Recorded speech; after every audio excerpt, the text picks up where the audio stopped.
Cette conférence va maintenant être enregistrée. Peuple de Dieu, bonsoir, que le Seigneur vous bénisse, chacun d'entre vous dans vos demeures. Je suis très heureux d'être avec vous ce soir et très heureux de pouvoir partager la parole de Dieu avec vous en cette période de jeûne que nous venons d'initier et de proclamer au sein de l'Église. Et ce jeûne va nous accompagner jusqu'à la Pentecôte pour pouvoir vivre 3 jours de visitation avec l'homme de Dieu, le bishop William Quinn, et 3 jours de visitation par la grâce de Dieu et de revêtement de l'esprit. Et le thème justement de notre jeûne et prière, c'est justement le revêtement de la puissance de l'esprit. Le revêtement de la puissance de l'esprit. Et ce thème va nous accompagner pendant 21 jours et j'ai la grâce et merci à l'homme de Dieu pour sa confiance de pouvoir introduire ces 21 jours de puissance, de prière, mais aussi d'enseignement et de partage de la parole de Dieu.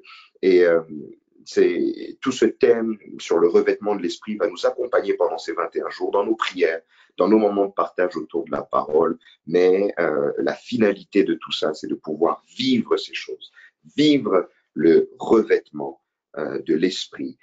J'espère en tout cas que vous allez tous bien et que nous allons passer un moment agréable d'édification autour de la parole de Dieu. Et j'ai la foi que le Seigneur va t'édifier, va t'aider à comprendre des choses à travers ce message et cet enseignement que nous allons partager aujourd'hui.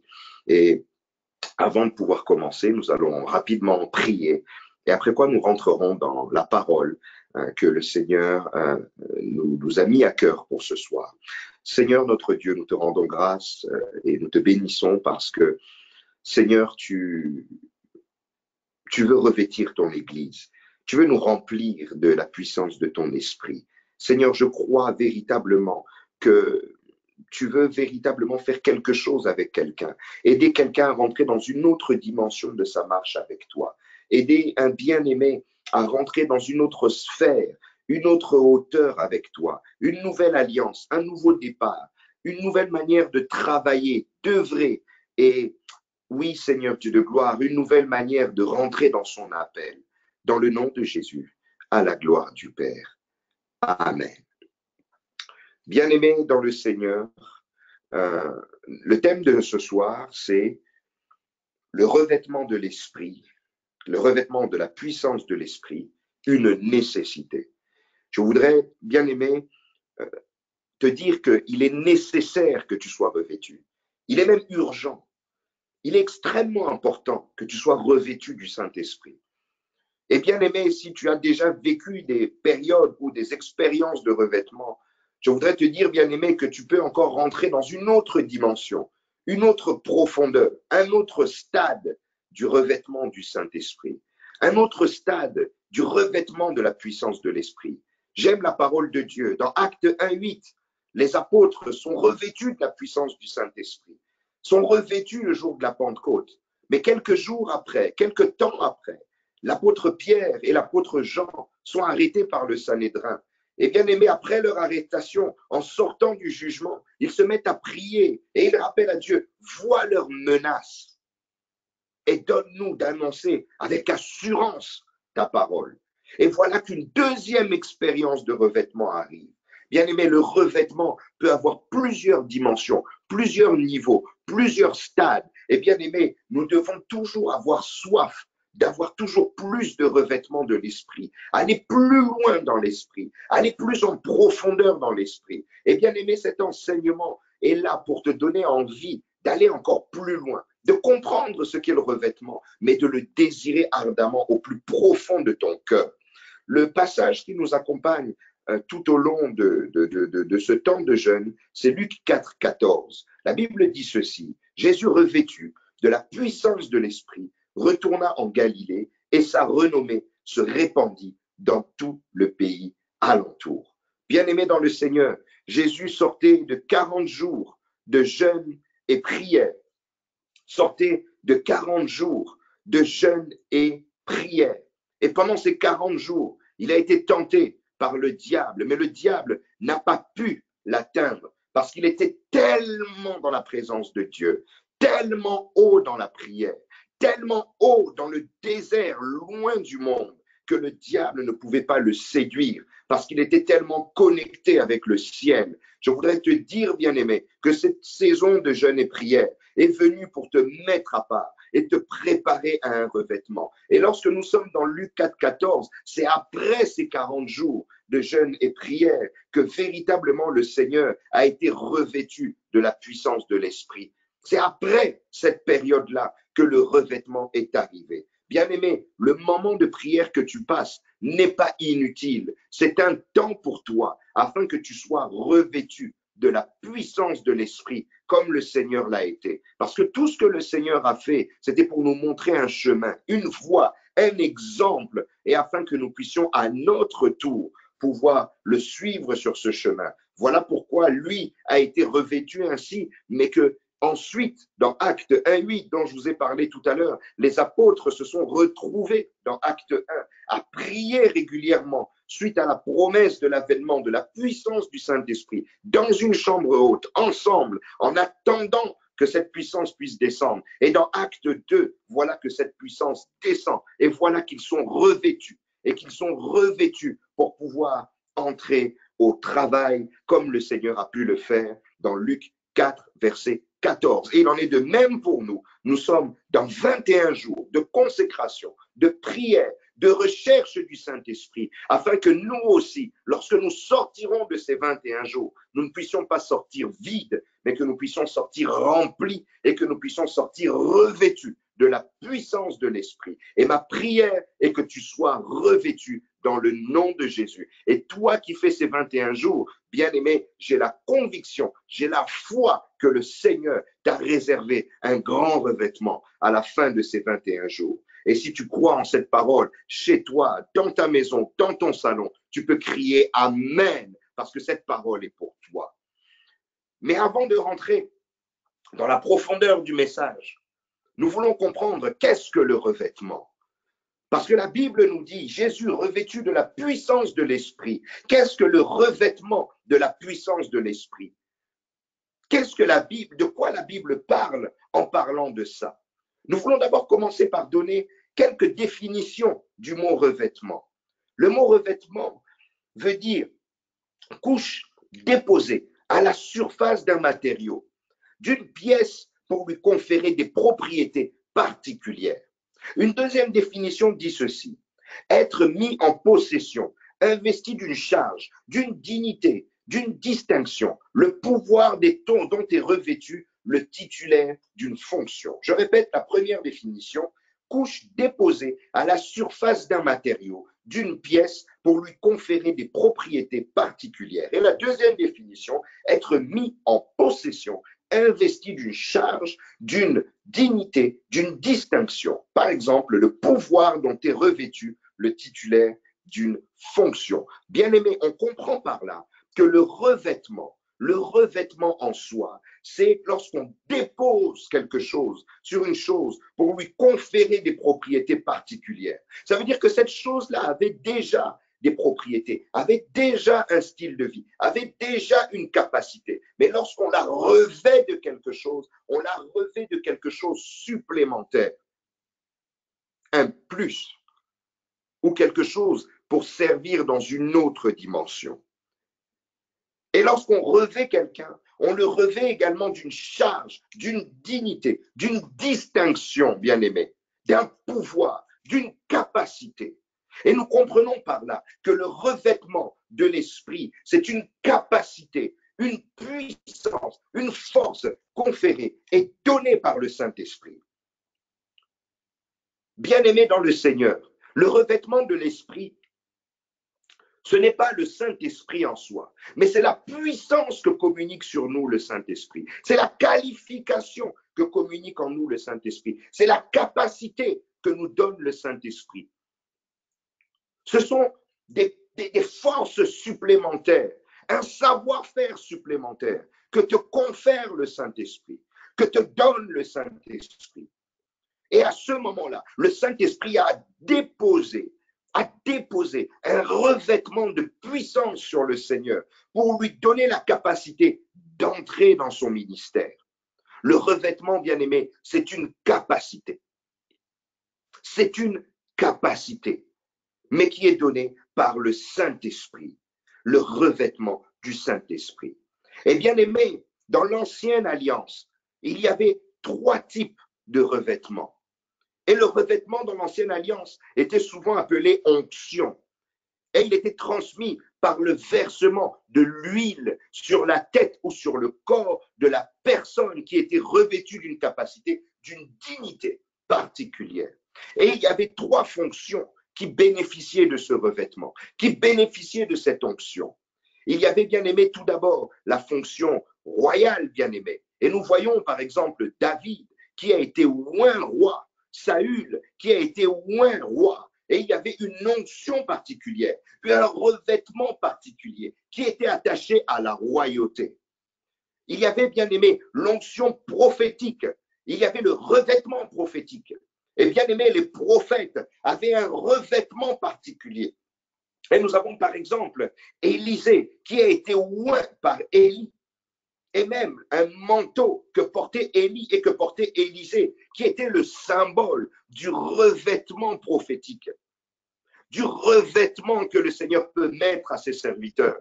C'est un symbole. Ce qu'il y a dans l'Ancien Testament n'est que l'ombre des choses à venir. Et ce qui se passait dans l'Ancienne Alliance était pour nous enseigner la manière dont le Seigneur allait opérer dans la Nouvelle Alliance. Et le ministère d'Élie et d'Élisée nous montrait combien le Seigneur allait revêtir de l'esprit ses serviteurs. Le revêtement du prophète, le ministère du prophète. Et la troisième fonction qui avait cette onction, ce revêtement, cette huile, bien aimée, c'était la fonction du sacrificateur. Et bien aimé dans le Seigneur, on nous parle combien les sacrificateurs, et surtout le souverain sacrificateur, étaient oints et étaient mis à part pour pouvoir rentrer dans son ministère, rentrer dans l'exercice de sa fonction.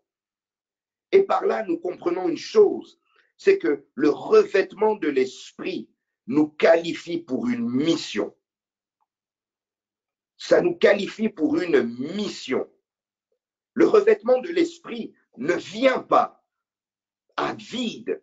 Le revêtement de l'esprit ne vient pas pour venir nous donner la capacité, je ne sais pas, de jouer à des jeux vidéo, je ne sais pas, juste la capacité comme ça, bien aimé, à faire tout et n'importe quoi dans la vie. Non, le revêtement de l'esprit vient sur ta vie pour une mission divine. Non pas, bien aimé, une mission charnelle, non pas une mission terrestre, mais une mission divine. Et quand bien même, bien aimé, tu peux être oint pour exercer quelque chose dans le séculier, dans le monde, mais bien aimé, cette onction-là devra, bien aimé, servir pour l'avancement du royaume. Par exemple, bien aimé, le prophète Daniel avait une onction particulière sur lui, qui l'accompagnait également dans ses fonctions politiques. Mais ces fonctions politiques devaient servir pour l'avancement du royaume. Pareil pour Néhémie, bien-aimé, qui avait des fonctions, bien-aimé, politiques, des fonctions particulières. Mais bien-aimé, l'onction qui était sur sa vie devait servir pour l'avancement du royaume. Bien-aimé, l'onction ou bien-aimé, le revêtement vient toujours, bien-aimé, pour un but, pour une mission. L'onction ne viendra jamais, le revêtement ne viendra jamais, bien-aimé, pour quelqu'un qui est inactif et quelqu'un qui n'a rien à faire. Bien-aimé, le revêtement viendra toujours sur ta vie pour un but précis et pour un but divin. Mais, bien-aimé, ce revêtement de l'esprit, il te donne des capacités surnaturelles, des capacités surnaturelles, des talents surnaturels. Le revêtement de l'esprit apporte, bien aimé, des transformations surnaturelles. Et on pourrait parler de 2 niveaux de transformation qu'opère le revêtement de l'esprit. Le premier niveau de transformation, c'est la transformation dans le caractère, dans la personnalité, dans la manière d'être. Bien aimé dans le Seigneur, Tu ne peux pas être revêtu de l'esprit et rester le même. Tu ne peux pas être revêtu de l'esprit et marcher pareil, avoir le même langage, avoir le même raisonnement, avoir la même manière de vivre avec les autres. Tu ne peux pas, bien-aimé, l'être revêtu de l'esprit et rester le même. La Bible nous parle, bien-aimé, des fruits de l'esprit. Lorsque tu es revêtu de cette puissance, ton caractère est affecté par la puissance de l'esprit qui rentre en toi. La Bible dit dans Galates 5,22, mais le fruit de l'esprit, c'est l'amour, la joie, la paix, la patience, la bonté, la bénité, la fidélité, la douceur, la tempérance. Bien-aimé dans le Seigneur, lorsque la puissance du revêtement de l'esprit descend sur ta vie, ta personnalité change, ta manière d'être change. Regardez, bien-aimé, juste les apôtres dans Acte 1, bien-aimé, là, les apôtres étaient avant l'expérience du Saint-Esprit, des personnes plutôt soumises à l'incrédulité, à la peur. Ils n'ont même pas cru, bien-aimés, dans la résurrection du Seigneur. Pire, l'apôtre Pierre, qui devait être parmi les plus grands leaders de l'Église, avait renié le Seigneur. Mais que s'est-il passé? Lorsque la puissance de l'Esprit est rentrée sur eux, bien-aimés, ils sont devenus des témoins et des témoins glorieux. Ils sont passés, bien-aimés, de disciples, bien-aimés, peureux et incrédules à des héros et des martyrs de la foi. Et bien aimé, c'est la puissance de l'esprit qui a affecté leur caractère, qui les a transformés et qui leur a donné, bien aimé, la dimension de caractère dans laquelle ils ont opéré tout au long de leur vie. Je voudrais te dire, bien-aimé, peut-être que tu as des problèmes de caractère, tu as des problèmes de comportement, tu as des problèmes dans ta manière de vivre avec les autres, tu as du mal à changer de caractère. Bien-aimé, désire le revêtement. Rentre dans cette période de jeûne et prière de tout ton cœur, afin que le revêtement de l'esprit, bien-aimé, te change au plus profond de toi-même. Peut-être que tu es quelqu'un de peureux, tu manques de courage, peut-être que tu es peureuse, peut-être que tu es soumis à des angoisses, à des peurs, à des inquiétudes. Le revêtement de l'esprit peut changer ton cœur, peut changer ta manière d'être, peut changer ta personnalité, peut changer ta manière d'interagir avec les autres. Tu peux passer et devenir quelqu'un de courageux, quelqu'un de fort, quelqu'un qui va de l'avant, quelqu'un de vaillant, quelqu'un, oui, qui aime les autres et qui soutient les autres avec le revêtement de l'esprit.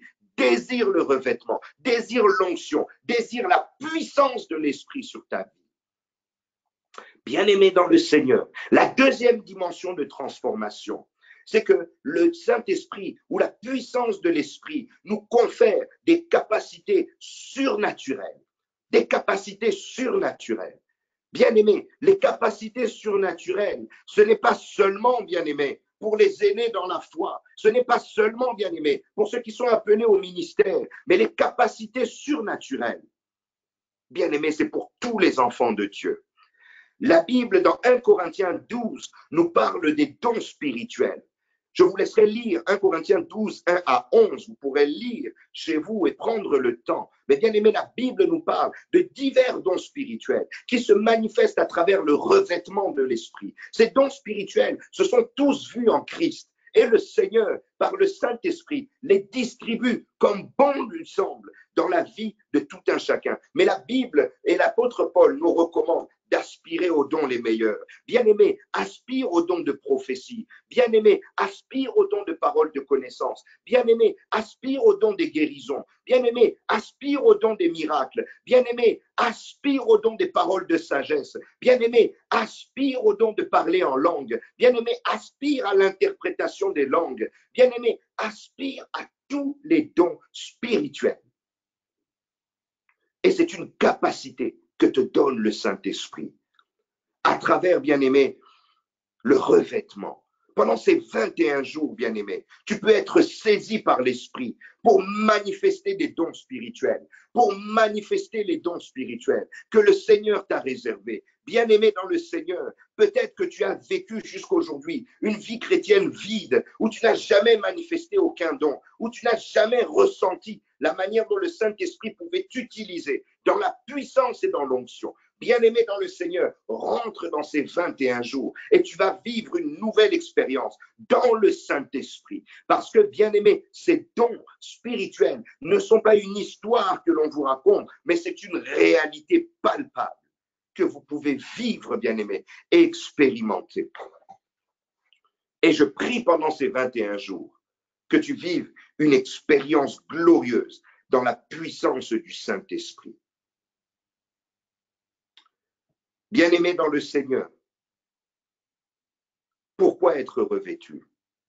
Au-delà de bénéficier de ces éléments de transformation, pourquoi le Seigneur nous appelle au revêtement? La première chose que je voudrais te dire, bien-aimé, c'est que tu es né pour un but. Tu es né pour une mission. Tout à l'heure, je vous l'ai dit, bien-aimé, le Saint-Esprit vient sur nous, ou la puissance du Saint-Esprit vient nous revêtir pour un but, pour une mission.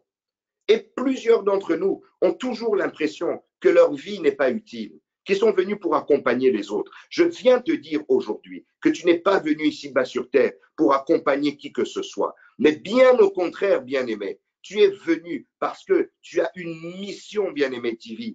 Tu as une mission divine. Tu as une mission dans le plan divin. Tu as une mission dans le plan de Dieu. Tu as un appel particulier qui est sur ta vie. Peut-être que tu ne le sais pas, mais tu n'es pas né, bien-aimé, au hasard. Tu n'es pas né pour un but. Tu n'es pas né sans but, bien-aimé. Peut-être même, bien-aimé, que tu es né dans des conditions très difficiles. Tu es peut-être né dans le rejet de ta famille. Peut-être que tu es né en étant orphelin de père et de mère. Mais bien-aimé, peu importe la manière dont tu es venu sur terre. Mais bien-aimé, si tu as le souffle, si tu es là sur terre, si tu es capable de m'écouter, c'est que tu as un but dans la vie. C'est que tu es né pour une raison. Ta vie a une raison d'être.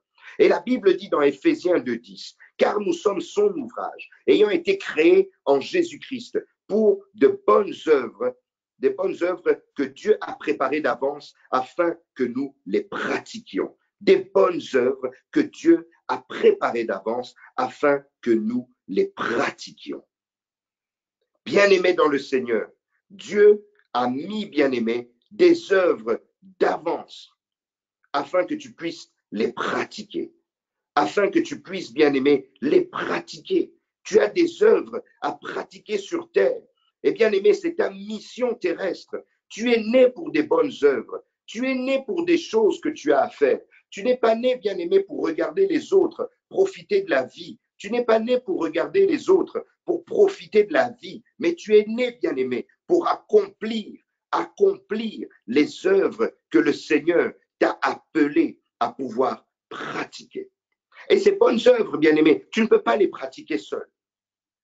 Ton appel personnel, ta mission sur terre, tu ne peux pas la pratiquer seul. La Bible dit dans 2 Corinthiens 3, verset 5, ce n'est pas à dire que nous soyons par nous-mêmes capables de concevoir quelque chose comme venant de nous-mêmes. Notre capacité, au contraire, vient de Dieu. Bien-aimé, dans toute cette mission que Dieu t'a donnée ici-bas sur terre, les capacités que tu as, le savoir-faire que tu as, vient du revêtement de l'Esprit, vient de Dieu par le revêtement de l'Esprit. Et c'est Dieu qui te qualifie par le revêtement de l'Esprit, par la puissance du Saint-Esprit, par l'onction particulière que va te communiquer le Saint-Esprit. Bien-aimés, nous sommes tous nés pour un but. Moi, je suis né pour être serviteur de Dieu. Dans le sein de ma mère, le Seigneur avait prophétisé à travers un homme de Dieu et avait dit à ma mère que je serais pasteur, que je serais serviteur de Dieu. La raison d'être de ma naissance, c'est de prêcher l'évangile, c'est de servir Dieu. Et bien aimé, si je peux donner la raison d'être en partie de la vie de mes parents, au-delà de ça, ils ont leur propre mission, mais c'était d'élever un serviteur de Dieu, de lui donner une éducation, de lui donner un cadre. Et bien aimé, ces missions-là, on ne peut les accomplir que par le revêtement de l'Esprit. Peut-être que, bien-aimé, tu es parent et ta mission, c'est d'élever, bien-aimé, des enfants qui vont servir Dieu dans une autre dimension. Peut-être, bien-aimé, dans ta vie professionnelle, c'est bien-aimé de monter dans un niveau professionnel pour que tu sois, bien-aimé, un soutien pour l'œuvre de Dieu, un soutien pour les missionnaires, un soutien pour l'évangile, un soutien pour la propagation de la bonne nouvelle à travers le monde. Peut-être que tu n'es pas amené à prendre un micro et prêcher, mais peut-être que, bien-aimé, par tes actions, par tes finances, par, bien-aimé, ton réseau, par, bien-aimé, tes contacts, tu peux, bien-aimé, transformer les choses et faire avancer l'évangile. Je ne sais pas quelle est ta mission, bien-aimé. Tabitha Dorcas, bien-aimé, était simplement une femme qui faisait de la couture dans l'église. Mais vous voyez son importance, bien-aimé, dans la maison du Seigneur. Et bien-aimé, lorsque cette femme est partie, l'église a prié, a pleuré pour sa résurrection. Parce que, bien-aimé dans le Seigneur, cette femme, Tabitha Dorcas, jouait un rôle important juste dans le fait d'habiller les chrétiens. Peut-être que tu as reçu la grâce d'être couturière, mais même dans cette grâce-là, demande le revêtement de l'esprit pour ne pas le faire simplement avec des mains d'homme, mais le faire avec la puissance de Dieu sur toi. Je ne sais pas, bien-aimé, quel est ton métier, quel est ton but, quel est, bien-aimé, le chemin que tu traces sur ta vie. Mais bien-aimé, je voudrais te dire que dans ce chemin, tu as besoin du revêtement. Tu as besoin du revêtement. Même dans ta vie professionnelle, tu as besoin du revêtement. Même pour tes projets, tu as besoin du revêtement de l'esprit. Parce que tu ne sais pas si ce projet-là cadre dans un plan divin. Même pour ton mariage, bien-aimé, tu as besoin d'être revêtu de l'esprit. Parce que, bien-aimé, Dieu ne met jamais deux personnes au hasard. Si tu t'es marié ou tu vas te marier avec une personne, c'est pour un but. Et vous avez tous les deux, dans votre foyer, dans votre mariage chrétien, un but et une mission. Et vous avez besoin du revêtement de l'esprit, à la fois pour découvrir cette mission, mais pour l'accomplir, bien-aimé. Pour l'accomplir. Chaque enfant de Dieu a une mission. Chaque enfant de Dieu a un but ici-bas sur terre. Et bien-aimé, ce but ne peut s'accomplir que, bien-aimé, à travers le revêtement. Mais nous voulons aller, bien-aimé, plus loin encore, dans les missions, au-delà de la mission que tu peux avoir dans ta vie de tous les jours, dans ta vie en tant qu'individu. Bien-aimé, il y a également eu des missions spirituelles que le Seigneur te donne, des rôles spirituels que le Seigneur te donne. Et bien-aimé dans le Seigneur, pour cela, nous voulons aller et creuser un peu la parole de Dieu pour que tu comprennes une autre dimension de la nécessité du revêtement. Dans Hébreux 6, 19, 20, la Bible dit ceci: cette espérance, nous la possédons comme une encre de l'âme, sûre et solide. Elle pénètre au-delà du voile, là où Jésus est entré comme un précurseur. Retiens bien le mot précurseur. Ayant été fait souverain sacrificateur pour toujours, selon l'ordre de Melchisédek. Bien-aimé, le Seigneur nous dit, la Bible nous dit que le Seigneur nous a précédés comme précurseurs. Au-delà du voile, c'est le voile du lieu très saint, dans lequel il est rentré avec son sang, pour nous frayer un chemin et pour nous précéder afin que nous puissions le suivre sur ce chemin-là. Et dans ce chemin, il a été établi comme souverain sacrificateur pour toujours, selon l'ordre de Melchisédek. Vous vous souvenez tout à l'heure, je vous ai parlé de 3 types de personnes qui étaient loin: le roi, le prophète et le prêtre, qui était le sacrificateur. Bien-aimés dans le Seigneur, ces 3 fonctions dans l'ancienne alliance étaient 3 fonctions séparées. Bien-aimés, il n'y avait pas de personne qui était ointe pour les 3 missions. On était soit roi, soit prophète, soit sacrificateur. Bien-aimé dans le Seigneur. Mais ce qui est particulier avec le Seigneur, c'est qu'il est le premier et le seul à avoir réuni d'un seul coup, bien-aimé, les 3 mandats ou les 3, bien-aimés, missions à la fois. Parce que Jésus est roi, Jésus est sacrificateur et Jésus est prophète. Et la Bible, ici dans le livre d'Hébreux, nous rappelle, bien-aimé, qu'il est sacrificateur selon l'ordre de Melchisédek. Or, Melchisédek était roi et Melchisédek était aussi sacrificateur. Et donc, Jésus est rentré dans cette lignée-là pour nous ramener dans cette même dimension. Mais plus que Melchisédek, Jésus était prophète. C'est-à-dire il était porte-parole d'une bonne nouvelle, parce que le prophète était un porte-parole de Dieu, était un messager de Dieu. Donc Jésus est venu physiquement comme messager, mais aussi comme roi et sacrificateur. Il a exercé les 3 ministères en même temps et il a réuni le tout en lui-même. Et bien aimé, quand la Bible nous dit qu'il est rentré en précurseur, c'est-à-dire qu'il nous a précédés pour nous ramener dans la même dimension que lui.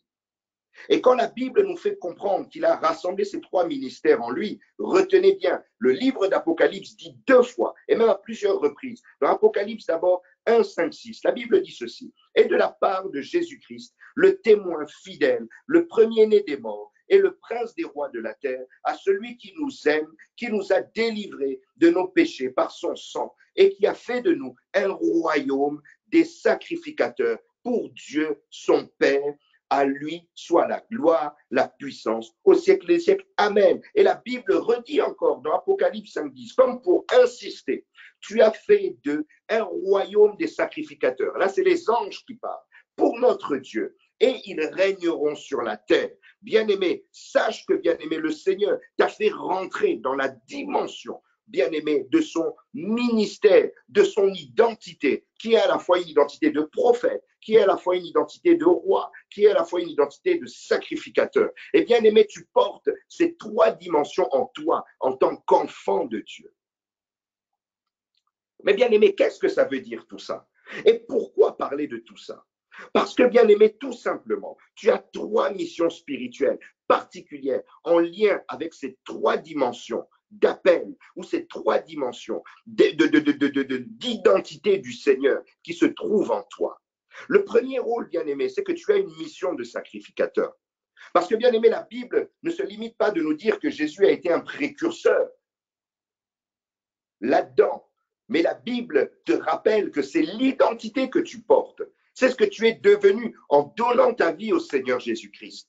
Et justement, la Bible dit d'abord, et la Bible nous rappelle que nous avons une mission de sacrificateur. Et cette mission de sacrificateur, tu ne peux pas l'accomplir si tu n'as pas le revêtement. Tu ne peux pas l'accomplir si tu n'as pas le revêtement de l'Esprit. La Bible dit dans Romains 12:1, je vous exhorte donc, frères, par les compassions de Dieu, à offrir vos corps comme un sacrifice vivant, saint, agréable à Dieu, ce qui sera de votre part un culte raisonnable. La Bible dit encore dans 1 Pierre 2:5, et vous-même, comme des pierres vivantes, édifiez-vous pour former une maison spirituelle, un saint sacerdoce, afin d'offrir des victimes spirituelles agréables à Dieu par Jésus-Christ. Bien-aimés dans le Seigneur, tous ces passages nous montrent le culte que nous devons rendre à Dieu. Et le rôle du sacrificateur était le rôle de pouvoir, bien aimé, faire le culte, faire le culte, faire le culte. Le rôle du sacrificateur était de conduire le culte, était d'orchestrer le culte, était de rendre un culte à Dieu.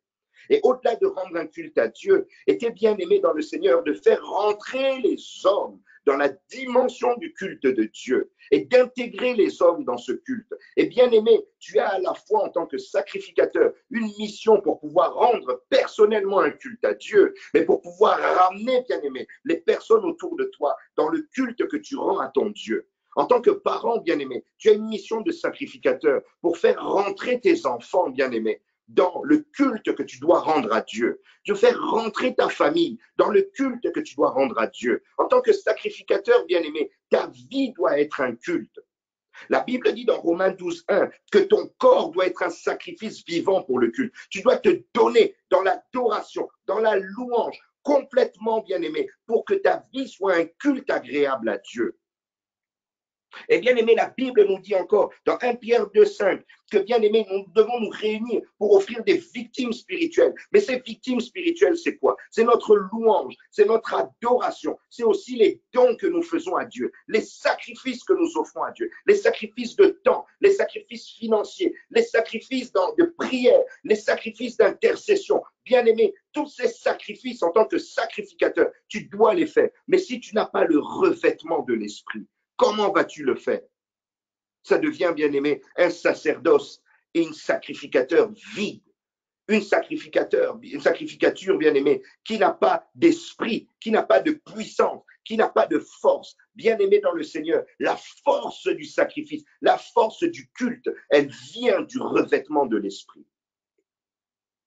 Et bien aimé dans le Seigneur, voilà pourquoi beaucoup de gens viennent à l'église, prient, mais ont l'impression que le culte est vide, n'a pas de saveur. Mais pour que le culte ait de la saveur, bien aimé, c'est le revêtement de l'esprit qui donne de la saveur au culte que tu rends à Dieu, au niveau personnel et au niveau collectif. Parce que, bien aimé, Romains 12:1 parle du culte personnel et 1 Pierre 2:5 parle du culte collectif. La deuxième mission, c'est la mission prophétique. Et tous ces éléments, nous pourrons les approfondir, mais nous faisons un survol rapide. La mission prophétique. Dans 2 Pierre 1, 21, car ce n'est pas par une volonté d'homme qu'une prophétie a jamais été apportée, mais c'est poussé par le Saint-Esprit que des hommes ont parlé de la part de Dieu. Bien-aimés dans le Seigneur, la prophétie, bien-aimés, ce n'est pas seulement le fait de parler de l'avenir ou des choses comme ça, bien-aimés. La première prophétie, bien-aimés, c'est la bonne nouvelle, c'est la parole de Dieu. Bien-aimés dans le Seigneur, le prophète est le porte-parole de Dieu. Le prophète est le témoin de Dieu. Et le premier rôle, oui, de prophète, c'est d'annoncer la bonne nouvelle ou la nouvelle venant de Dieu. Or, nous, en tant qu'Église, nous avons en tant que chrétiens la mission de parler de la prophétie la plus excellente qui existe. C'est la bonne nouvelle de la résurrection de Jésus-Christ et du salut que le Seigneur nous donne.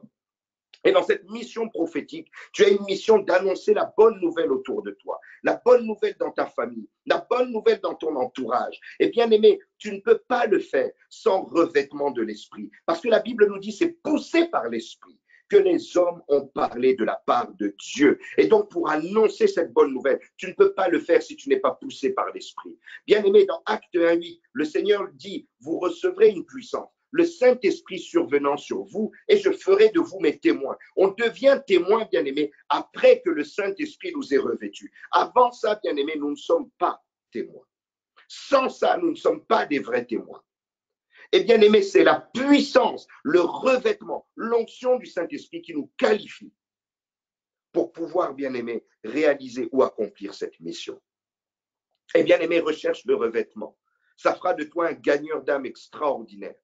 Ça fera de toi une personne qui a des paroles profondes et qui saura parler à ceux qui ont besoin d'entendre la bonne nouvelle, la prophétie divine. Et bien aimé dans le Seigneur, annonce la bonne nouvelle avec le revêtement de l'Esprit. Et pendant ces 21 jours, cherche ce revêtement pour ta famille, pour ton entourage et pour, bien aimé, toutes les âmes qui en ont besoin. Et pour finir, tu as une mission royale. La Bible dit dans 1 Pierre 2,9 et dans la version Semeur, mais vous êtes un peuple élu, une communauté de rois prêtres, une nation sainte, un peuple que Dieu a pris pour sien, pour que vous célébriez bien haut les œuvres merveilleuses de celui qui vous a appelé à passer des ténèbres à son admirable lumière. Et 2 Corinthiens 5,20 dit ceci, nous faisons donc les fonctions d'ambassadeurs pour Christ, comme si Dieu exhortait par nous, nous vous en supplions au nom de Christ, soyez réconciliés avec Dieu. Ici-bas sur terre, bien-aimé, tu as une mission royale. Une mission royale parce que tu es ambassadeur du royaume des cieux.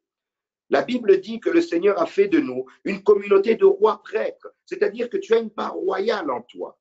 Tu as une part royale en toi. Tu as une part royale en toi. Et celui qui sort d'une famille royale et qui est ambassadeur dans une autre nation ne se comporte pas n'importe comment. L'ambassadeur, c'est le représentant du royaume, oui, duquel il vient, ou du pays duquel il vient. Mais toi, la Bible ne parle pas de toi comme un simple ambassadeur, mais tu es ambassadeur de la famille royale. Tu es membre de la famille royale et ambassadeur à la fois. Ça veut dire que tu as une responsabilité dans l'image que tu renvoies, dans ta manière d'être, dans ta manière de parler, dans ta manière de te comporter. Et bien aimé, tu as bien aimé une charge, tu as bien aimé une fonction. Et cette fonction, tu ne peux, bien aimé, la manifester qu'avec la puissance de l'esprit, avec le caractère que le revêtement de l'esprit donne.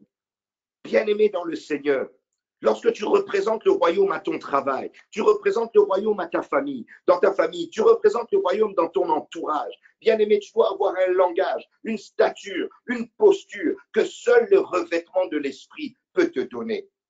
Et bien aimé dans le Seigneur, dans 1 Corinthiens 4,20, la Bible dit ceci, le royaume de Dieu ne consiste pas en parole, mais en puissance. Ça veut dire, bien aimé dans le Seigneur, qu'au-delà des mots, il y a une puissance que le revêtement met sur toi pour exercer ta fonction royale. Parce que le royaume, c'est la puissance. Ça veut dire, bien aimé, que celui qui parle avec puissance fait une démonstration de puissance et d'esprit. Ne viens pas raconter des simples discours.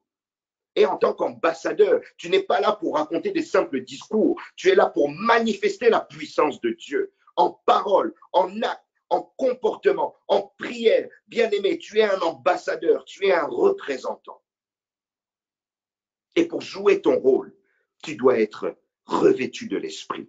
3 missions, bien-aimés. La mission prophétique, la mission sacerdotale et la mission royale. Et pour cela, tu as besoin de l'Esprit. Et la dernière mission dont je vous parlerai, avant de parler des moyens et du comment être revêtu et de conclure, c'est la mission collective de l'Église. La Bible nous rappelle dans Acte 1:8, vous recevrez une puissance, j'en ai parlé tout à l'heure, le Saint-Esprit survenant sur vous, et vous serez mes témoins à Jérusalem, dans toute la Judée, dans la Samarie et jusqu'aux extrémités de la terre.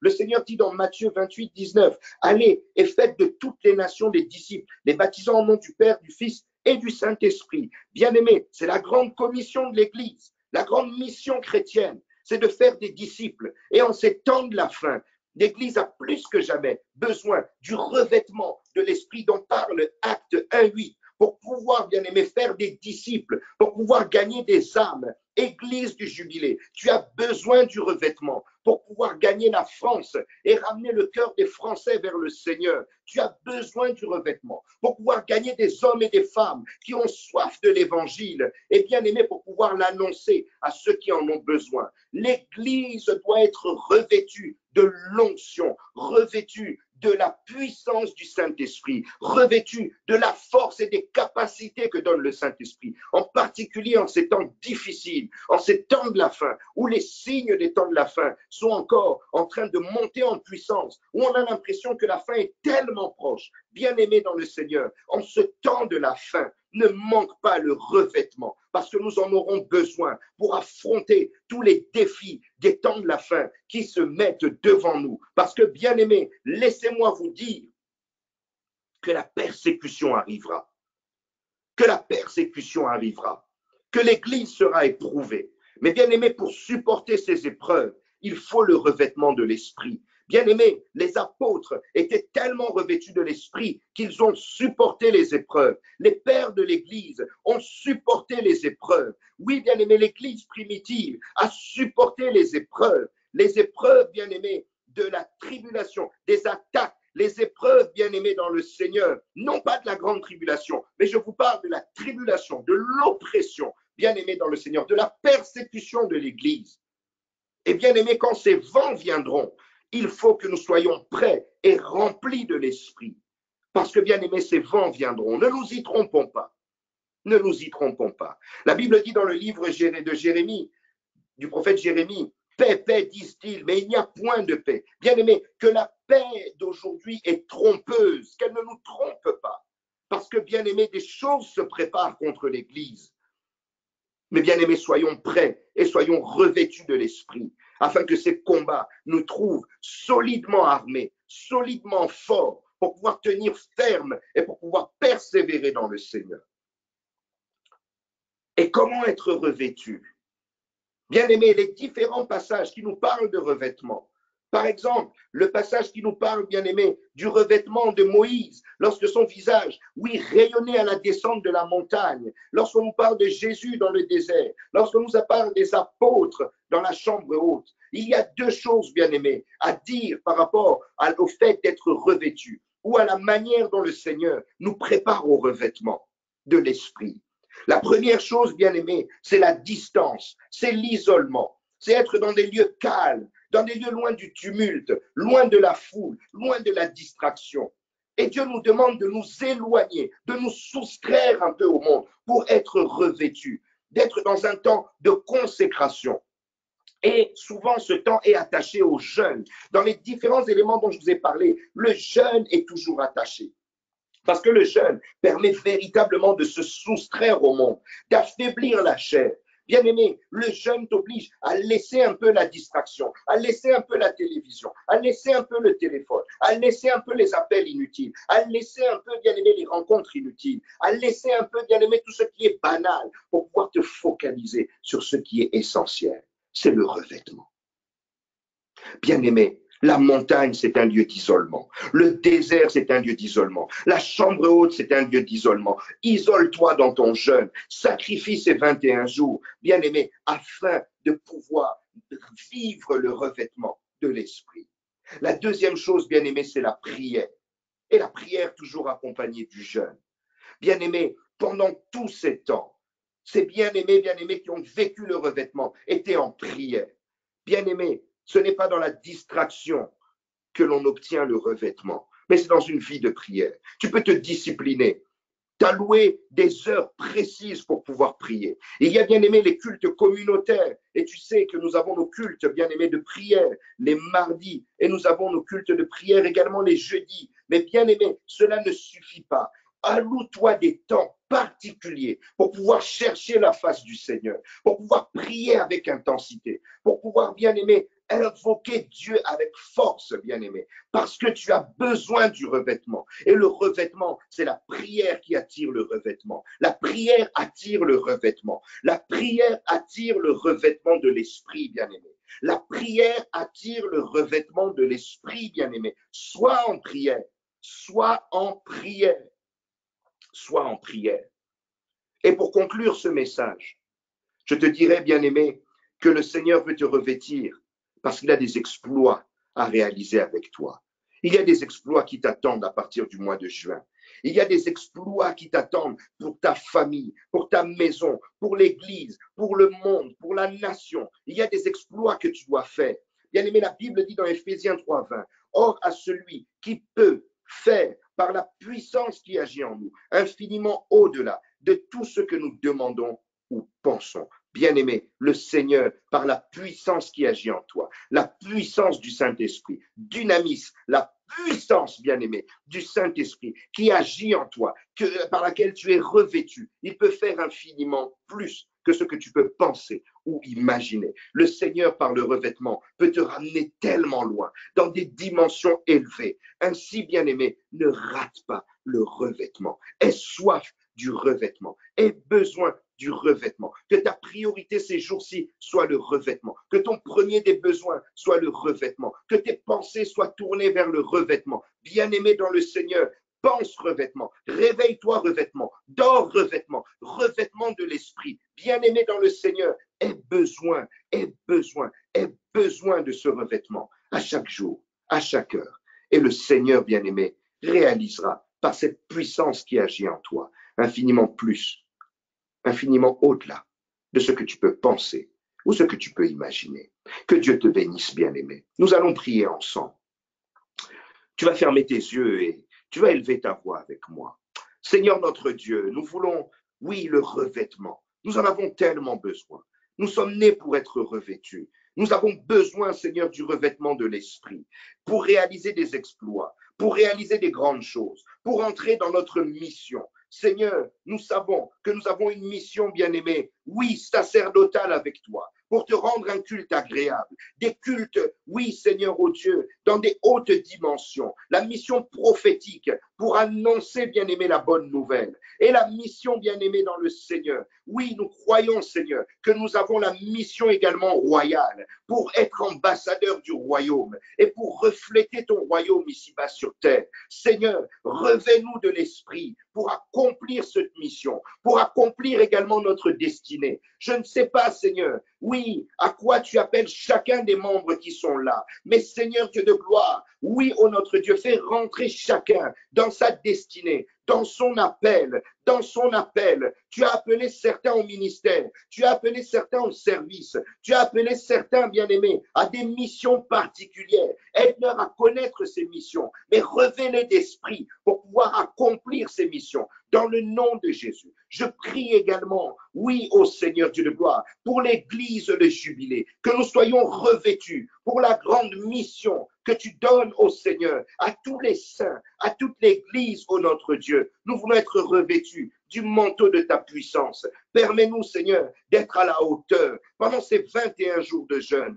Aide-nous à être consacrés, à être dans la prière, à être dans le jeûne, à nous soustraire au monde, à nous éloigner de la distraction, à nous éloigner des banalités, à nous éloigner des choses inutiles, mais à nous focaliser sur ce qui est essentiel, parce que nous avons besoin du revêtement sur nos vies. Nous voulons être revêtus, nous voulons être prêts, nous voulons être remplis, nous voulons être comme le Seigneur et que véritablement nos vies puissent refléter ta grandeur et que notre renommée et surtout, Seigneur, ta renommée puisse s'accroître à travers nous parce que nous voulons être des bons témoins. Que toute la gloire te revienne. Tu es notre Dieu. Tu règnes pour l'éternité. Dans le nom de Jésus, à la gloire du Père.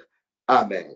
Que le Seigneur vous bénisse, bien-aimés. Que le Seigneur bénisse toutes vos familles. À nous revoir demain en prière. Et nous aurons un autre rendez-vous, bien-aimés, vendredi, avec la parole de Dieu. Ne manquez pas tous ces rendez-vous d'enseignement, d'édification et partagez au maximum l'ensemble des enseignements que nous vous partageons. Dieu vous bénisse et à très vite.